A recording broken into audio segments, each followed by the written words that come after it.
This is a podcast called Between State Lines. This is the greatest podcast to ever get created. No haters allowed, well maybe on Thursdays they are. Now ready your applause, because here are your hosts, Stephanie and Holden.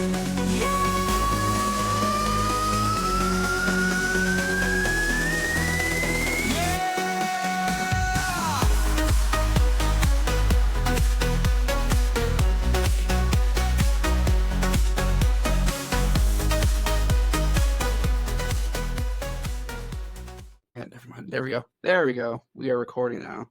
Okay, so yeah, that AI song that you hear or just heard, that took me like probably 100 tries to get down right. I would put a prompt in with the words and the lyrics, and it would just create a song. And then it, some of the songs that came out were like really, really jarbled and like had like the worst lyrics possible. And I was like, I cannot use this in the podcast at all. So Kind of like AI was a little drunk.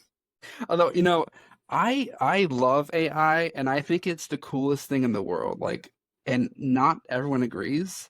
I know it's like they're gonna steal our jobs and like it's gonna replace people, but like I don't know. The pictures I've seen are like we're still a ways away. But like when I was a kid, I wrote like I was a big Backstreet Boys fan when I was a kid. I don't know why, but I was a huge Backstreet Boys fan. Weirdly had like their posters on the wall and like little trading cards. I love that. And I'm pretty sure my mom still has them in my house and back home. Like she keeps everything I ever had in my entire life. Nothing gets thrown away. And I'm pretty sure if I went home, they were there.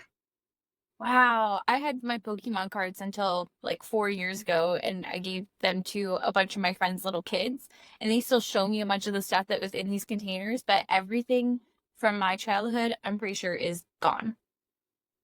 My uncle lives at this house. Like, I'm actually in this back at the scene of the crime. I'm in my childhood bedroom. Scene of the And crime. yeah, everything is gone. He's constantly throwing away other people's stuff.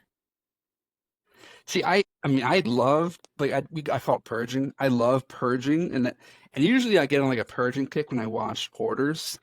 Usually after I go back home, visit my parents, I'm like, all right, I'm gonna go watch Hoarders. I'm gonna go to my basement, my garage, and throw everything away. Like I don't need this stuff. But yeah, literally everything she keeps. Like my daughter has so much vintage 90s stuff, which is great. Like it's so cool. But like everything they kept, I'm like, what are you guys doing? You don't have space for this stuff. Come on. Yeah, like we had this little playhouse, and I bring it up kind of a lot. And for my 25th birthday, my uncle threw it away. I went to a music festival, came back, it was gone. And 5 years later, I had kids, and I was like, hey, I had kids. Now, where's the playhouse? And he's like, come on. Like 5 years later, and during COVID, I had sent him pictures off the internet because people were posting this little playhouse everywhere, being like, rent is now $2,000 for this. And I was like, see, you could have got $2,000 a month for this. It's true though, like the rent has gone so high. Like on a side note, like when I moved out here 5 years ago, 6 years ago, we paid $850 a month for an apartment. It's like 800 square feet. That same place now is like $1,500 a month. Yeah. Just like 3 years after we moved out. I don't know. It's insane. It's insane. And nothing has changed. Nothing has increased in value to warrant double the price. Like if anything, it's gone down in value. Like the washer and dryers are already old. I'm like, yeah, we're not gonna replace those. Like, don't worry about that at all. It's ridiculous. I know that that's why I'm back at the scene of the crime, because rent out there is insane. Yeah, no. But going back to AI for a second, and kind of like tying up Backstreet Boys. So I wrote these like cringy as hell songs. They're super cringy, like, and they're themed like the Backstreet Boys love songs. Like one song, I'm writing about how my wife was in an accident, a car accident, and how I'm sitting in the corner like of the hospital room watching her, and like you're in a coma, you just woke up. But like I have these songs I wrote cringy as hell again, but I put them into AI and I got them created into an actual song. I'm like, this is pretty cool to hear my cringy thoughts from like my 10-year-old self is now in music. So I'm interested though. Now I want to hear it. Right? Yeah, I can read you one of the lyrics. I think next episode I will prep one of those songs and I'll have it on for Oh, everyone to hey, enjoy. This one Backstreet. is Oh, yeah, sorry. this one is called Gone. Um, all right, it goes, the other day when you said you were going to leave, I thought you were kidding, but you weren't, 'cause you're gone. I should have paid attention, but you're still gone. How could I have messed up so much? I pray every day that you will come back, but you never do, 'cause you're gone. I messed up too much. I wish you were still here, but you're gone. Well, now that's the one you have to play next episode. Gonna have to hear it. What is AI come up Yes, with? right? What kind of sad song does it come up with for that? Backstreet Boy esque. That's definitely one of my go-to karaoke's is Backstreet Boys. Like you can work a room. Yeah, that or NSYNC. I mean, there was like weirdly, I liked both as a kid, but I felt like the NSYNC crowd was a little bit too much for me, so I was like, I hate you guys, the rivalry. Yeah, I was Backstreet Boys, Christina Aguilera, Brandy. I was all over the Oh, place. Love some Brandy. um, yeah, as a kid, I have like weird. I don't know. Looking back, I had like weird ideologies. Like I would view the Backstreet Boys and NSYNC as a big rivalry, which was a big rivalry, but like obviously not as much as I made it out to be. But then I would have like the Lord of the Rings and the Harry Potter crowds, and then they're like overlap. Like everyone enjoys both, but I was like, I'm not gonna watch Harry Potter. That's for nerds and for losers. But Lord of the Rings is where like it's the same idea. Like it's no different. Yeah, but I get it. I get it. Growing up in that time, especially my little sister liked Lord of the Rings, so I couldn't like Lord of the Rings. And then we weren't allowed to watch anything Harry Potter because that had to do with magic. So I remember they gave me the first Harry Potter book. My mom read one page of it and she's like, That's mine. You don't get that." Like, okay. So I was kind of the nerd that didn't get either side.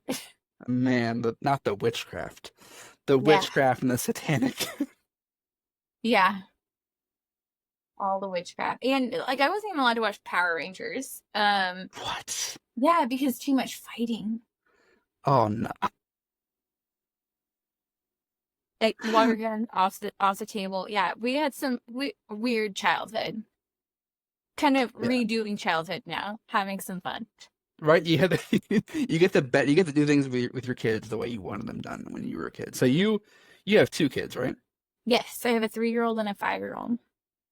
How is that world uh Oh, the going? 3-year-old. Like I'm sure that you know, because how old's your daughter?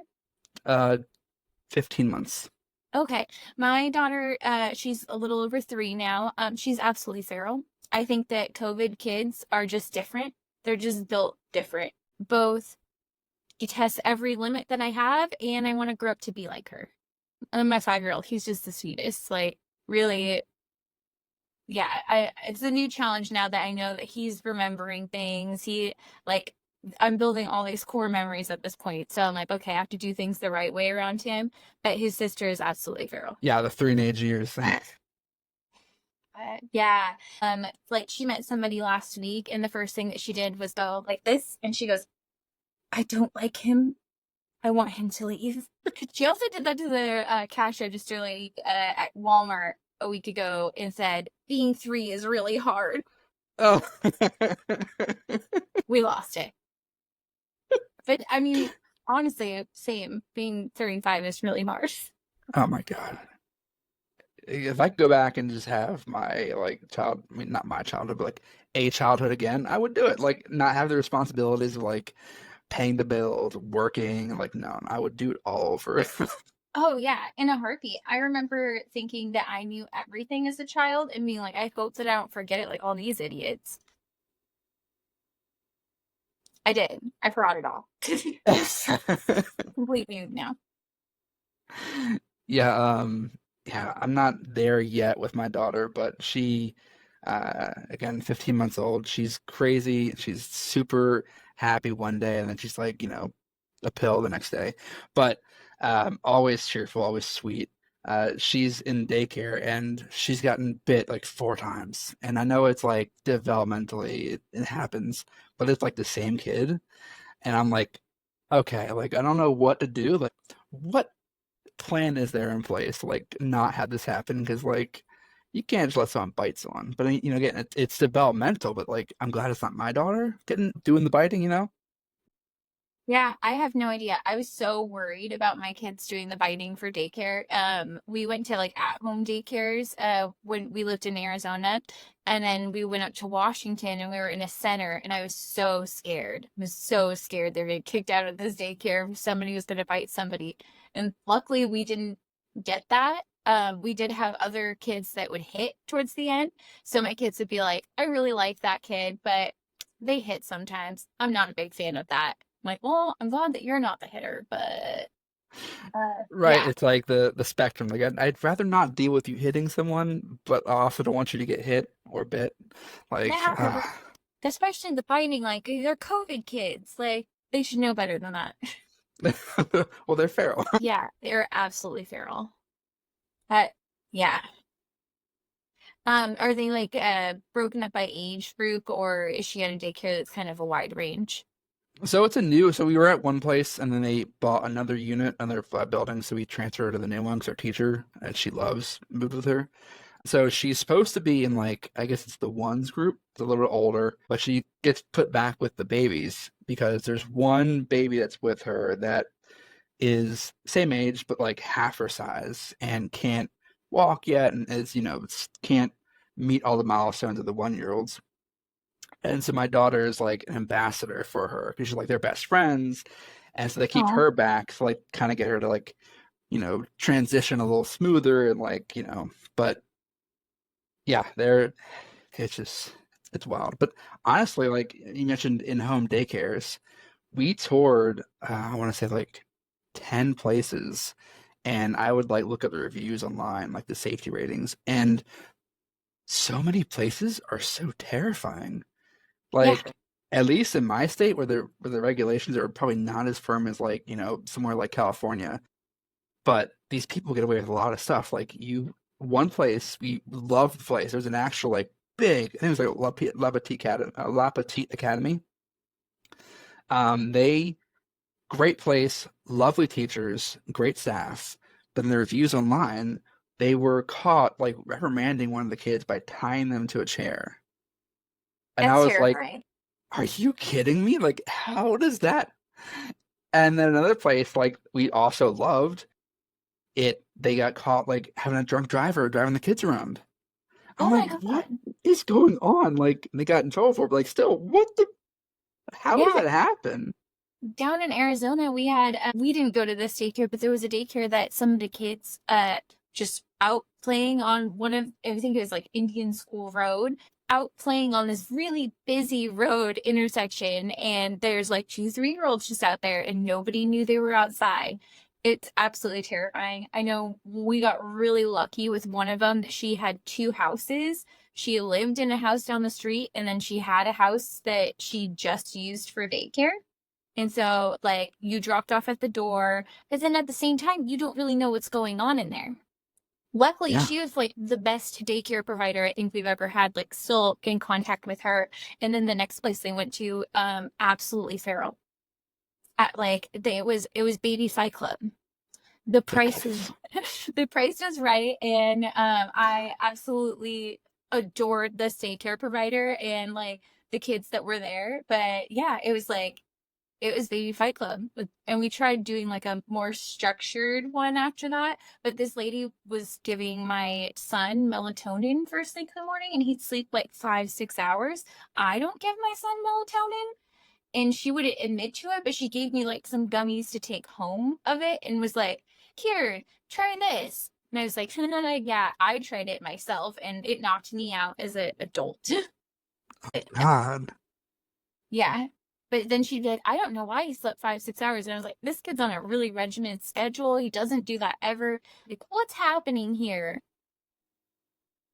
And then you're That, walking to a contract for a month. oh my God. Yeah, no, and like, even when you know what's going on, like, there are places, and I'm on some weird side of TikTok where it's like, apparently toddler grief of like lost toddlers. I'm like, I need to get off this side. But Yeah. like, it's God. like the parents, their kids to in-home daycare with cameras, like you can check in on your kid, and the baby still is like killed, like they're put face down or like they're shaken. And I'm like, I literally don't trust anyone anymore. Like just hearing all the horror stories, no one. Yeah, yeah. Our last daycare, they kind of reinstilled that confidence back in me. Where we just went to a birthday party for one of their kids. It was a good hour drive back to where we used to live, and we brought the kids out there. One of the kids whose birthday it was, his mom was my daughter's first teacher that she loved. And then there was a bunch of other teachers that came, a bunch of kids from their class. So it was kind of like a little reunion. But it was the first place that they had a regimented schedule. They provided all the food, so my kids were actually trying other foods. I couldn't do that on my own. I needed help with that. And then they took pictures throughout the day. And the only downside was, yeah, we moved, so we couldn't stay there. But they really brought that sense of confidence back. And now that I'm looking for someplace again, I've got none of it. It's friends and family, and that's it. Yeah. Yeah, really close friends and family. That's it. Yeah, no, it's terrifying out there. I just I and they don't prepare you for that. Like when you become a parent, like you're not like you don't think about. I mean, you kind of do, but you really don't. At least I didn't think about it. Like you can't trust everyone. You can't. You have to like really do your research. And I thought like schools are great and like daycares are great and they're regulated. Nope, not the case. But so since you became a parent, like how do you think that's changed you from when you weren't a parent to basically now? I had no expectations going into, like, even when I was pregnant, I was like, I'm not going to think about birth. You know what? We're just going to wing it. And it changed me in every way. Like, being more cautious, being more scared of things. I wasn't scared of anything. Like, I knew people that worked in daycares. I'm like, oh, yeah, they're cool. Now I'm like, are they?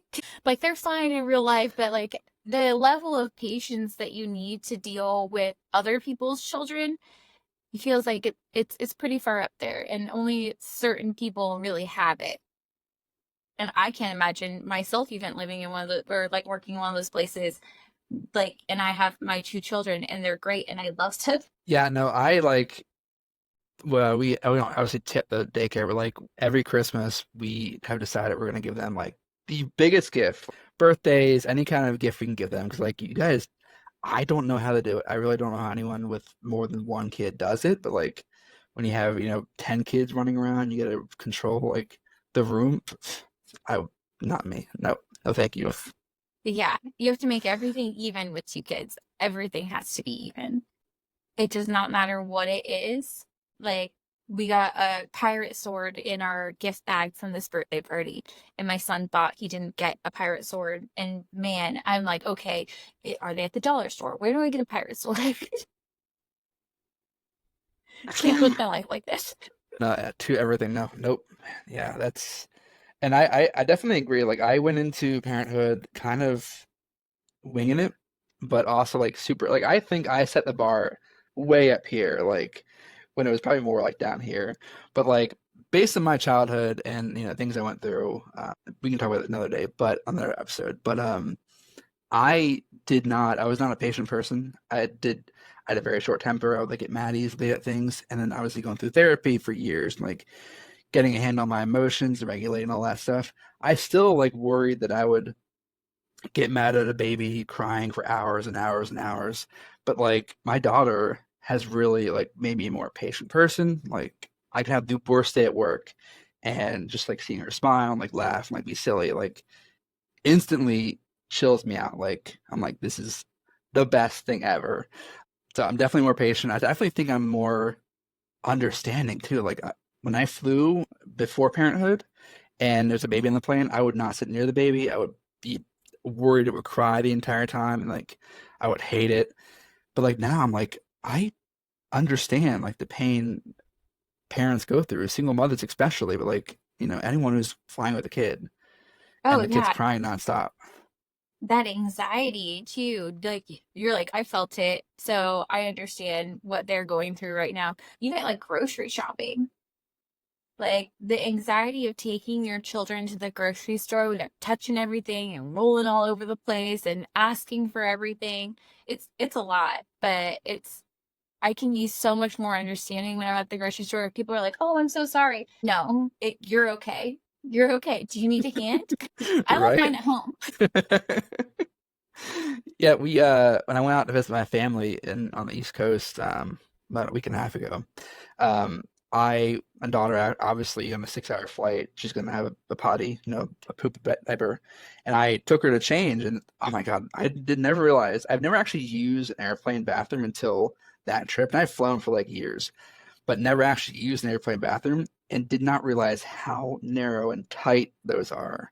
And like putting a baby on that changing table and they're screaming, and like she has recently started doing the crocodile roll where she will roll mid diaper change, and like this is the worst thing ever, and like she's screaming, and then I get her finally changed and out of the bathroom, and this other dad's like holding his kid waiting for me to get out, and he's like, "You're doing a good job." I'm like, I'm doing Oh, the bare minimum, man. Like I know that I'm doing like to hear that like that another parent say, "Hey, it's okay. Like your daughter is screaming, and my daughter's gonna scream in 5 seconds. So I know how it feels." yeah. No, it's so nice to get that reassurance. Like, okay, we're in this together. Like, Right? I'm sitting here judging you. Yeah, like everywhere you go. I mean, especially I don't know if you had this, or maybe you had this problem when your kids were younger, but like taking them to a friend's house who doesn't have a kid, or a parent's house who hasn't had a kid in 30 years, like navigating that world, and like you can't expect people to change their entire life for you, but also like my daughter shouldn't have access to a knife on the counter. Like it's got to be a Yeah. balance here. We talked about that this week, because my mom she put a giant knife on the counter and my daughter picked it up off of it and she's like, look, she held it by the handle. I'm like, oh, nope, no, not a good idea. But yeah, having them grow in Arizona is just access to pools. Like that was so scary to me because you can't keep your eye off one because you just never know, and it doesn't take that long. Yeah, and like they always say, more people around you at a pool, the less safe it is because no one's watching the kids. Like you assume as a parent, not you or I, but like parents assume that other people are watching their kid, and they're not. They're in their own world, obviously, and like even their kids aren't being watched. Like you got to watch your own kid and other kids as well. But like, yeah, pools are so dangerous. I mean, do your kids know how to swim yet, or are they going through any kind of lessons, or?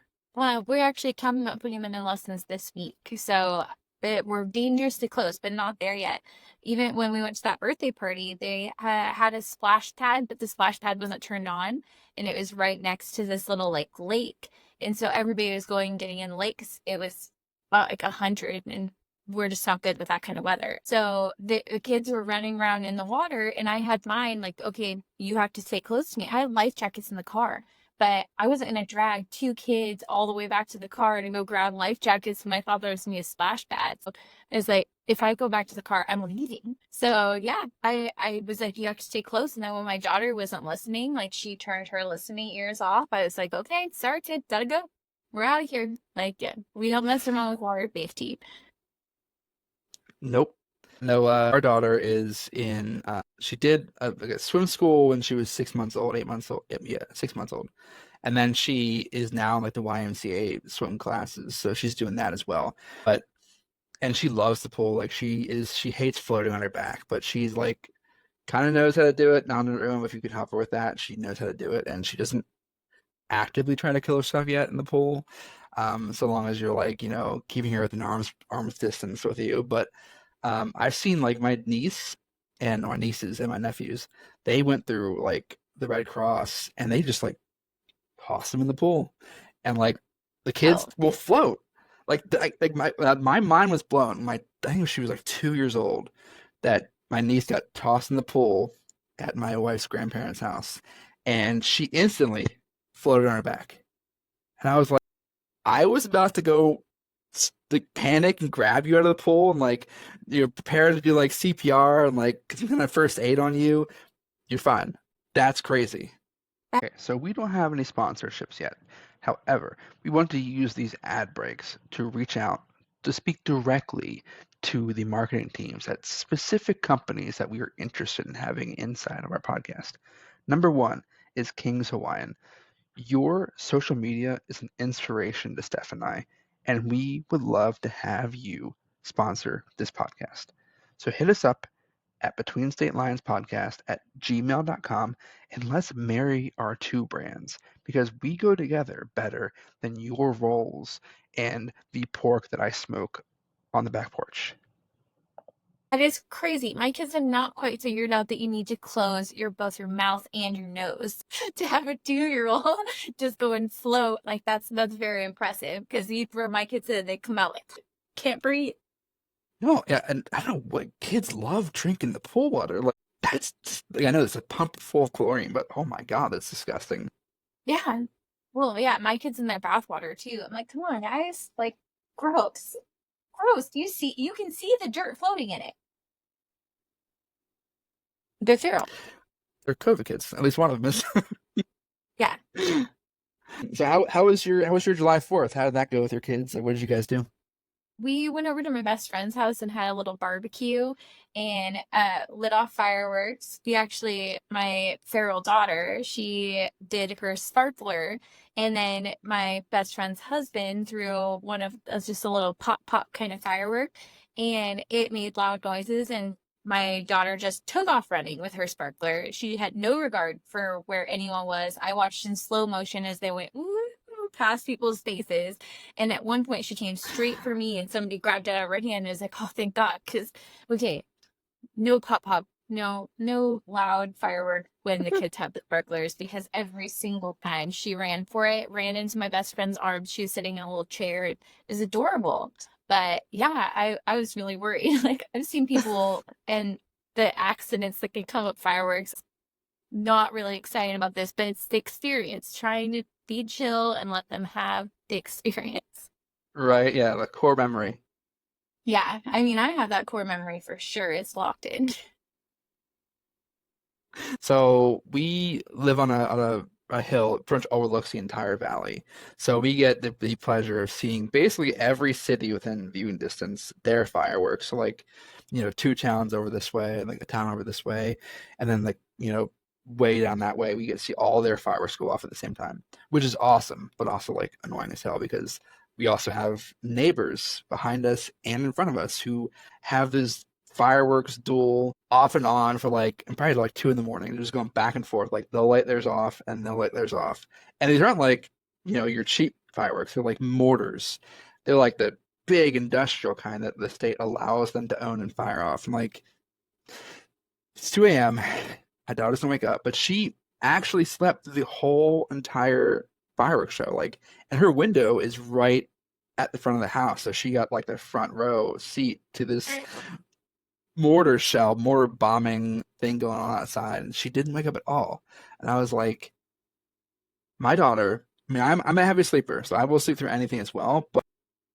And she gets that from me. But literally, if you walk in her room and make the tiniest noise, she's awake. But somehow fireworks is blowing up outside. No, not at all. Like white noise for I don't know how she did it, but she is a trooper. And our cats were pretty. I mean, one of them. So we say one doesn't really have a brain because he's not that smart. He's got like nothing going on out there. the orange.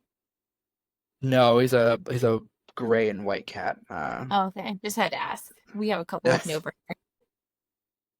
But well, we have a fireplace, and he will go up in the fireplace and just walk, and then reach the end and not even realize it's the end and keep going and just fall right off. I'm like, come on, dude! Like, what is going on out there? So he was not scared of the fireworks at all. Like he had really no reaction. We drugged the other two with like gabapentin or whatever that medicine is that kind of knocks them out because they both one is like 12 or 13 years old and she gets kind of freaked out by fireworks too. And then another one is like 8 years old and she gets like UTIs from fireworks. So like we drug her to hell. I don't want to deal with that. Not a fun one to deal with kitty cats because man, that's an expensive vet bill. Yeah, I have an older cat that she actually didn't like my kids, so my sister ended up taking her in, but she had a lot of the UTIs. Not a big fan. But just allergy issues. My sister like really loves on animals, and she's taken this cat to the dermatologist and like had it tested for her allergies, and I guess that's what her main issue was. I took her to the vet twice, and the vet said she is an ornery old cat. And I was like, cool, so she just doesn't like my kid. Awesome. And yeah, our cats, my daughter abuses the hell out of them, but like they are pretty patient with her. Like one scratched her, but to be honest, I mean, she pulled their tail, and like, you know, that makes sense. But the other two just they don't really care. They're just like, you know, we'll go up to her, like the one with no brain will get smacked in the face, and he'll sit there and take it. I'm like, dude, you can go up on the bookshelf. Like you have the ability to go way higher than she can reach you, but you don't. This doesn't here, loves the love. Yeah, we have 2 orange cats, and they both, I'd say, no brain. One of them, she also was a feral kitten, and my uncle took her in, and she has all these issues, so she kind of walks like a zombie cat. Like she like has like this like weird moves to her.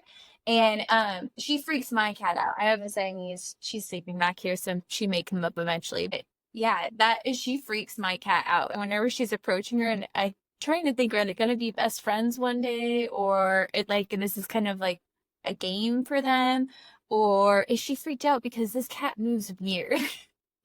Because I'd probably be freaked out if somebody started walking at me like that.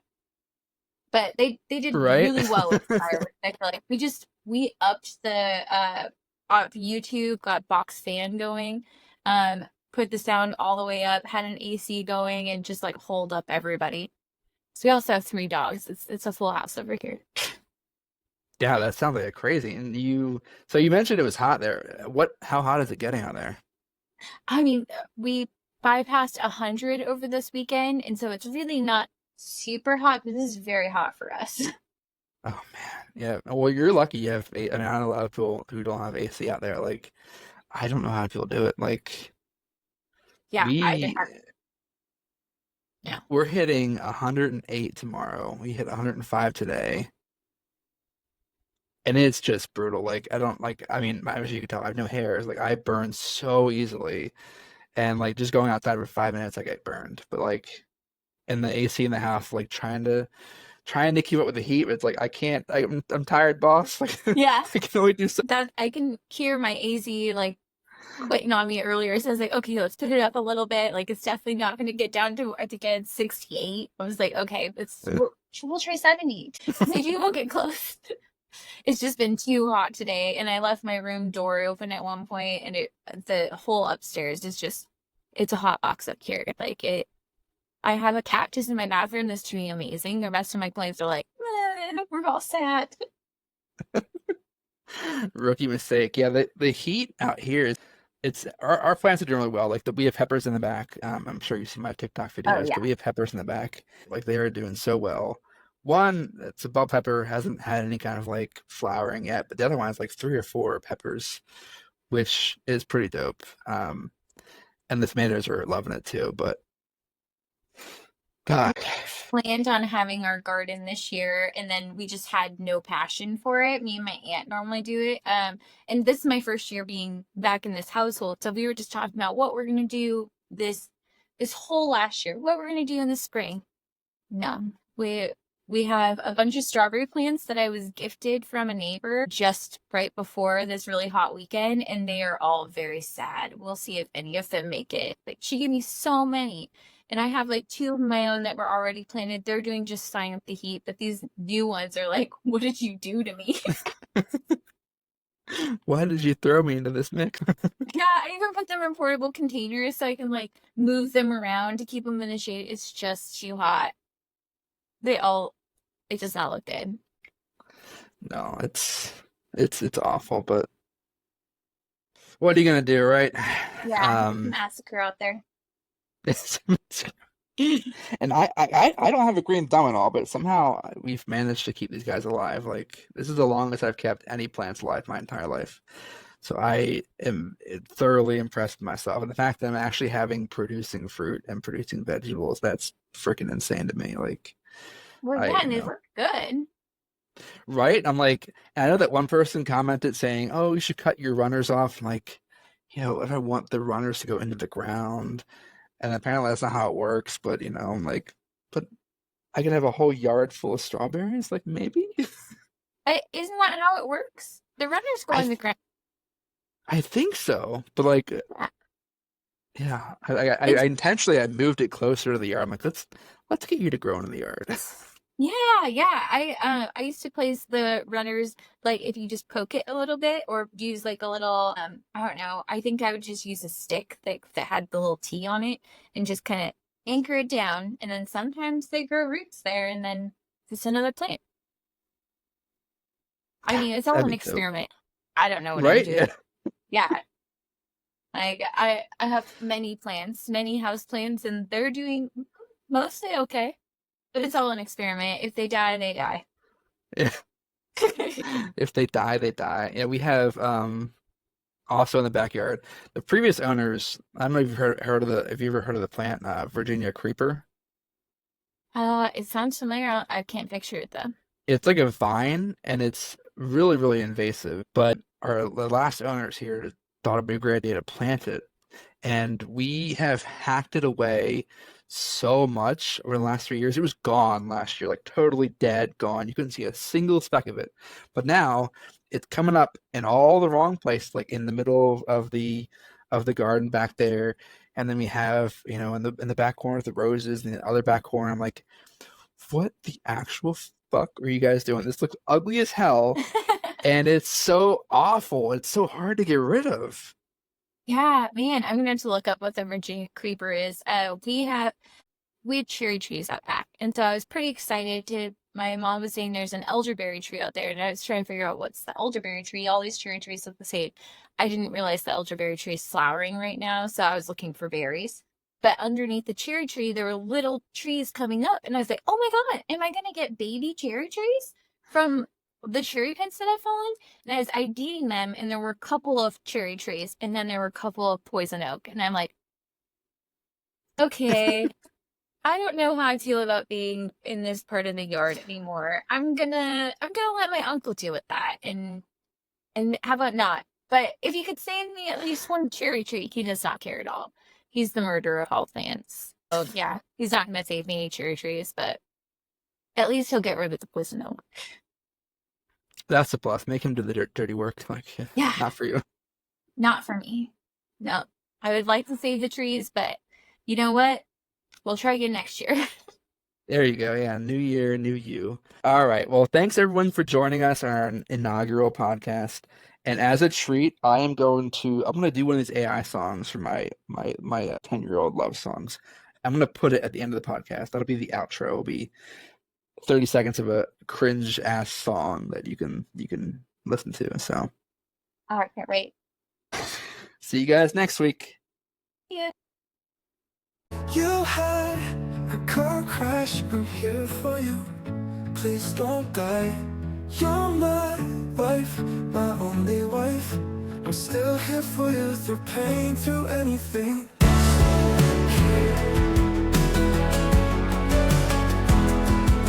You woke up the other night, I saw your eyes, then you went back to sleep. To tuck you in at night. Will you ever wake up again? 'Cause I'm still here, still here.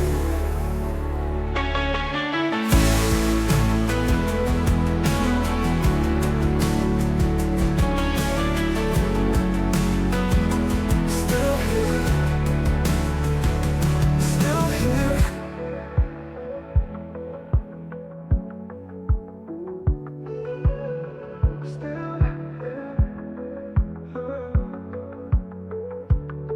Still here, still here.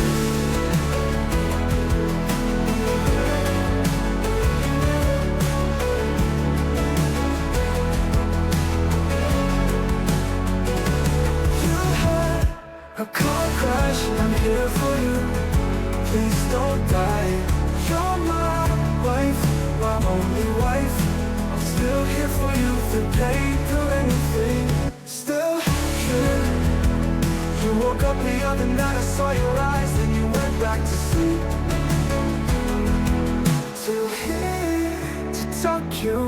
at night. Oh, still here. Will you ever wake up again? 'Cause I'm still here. Still here.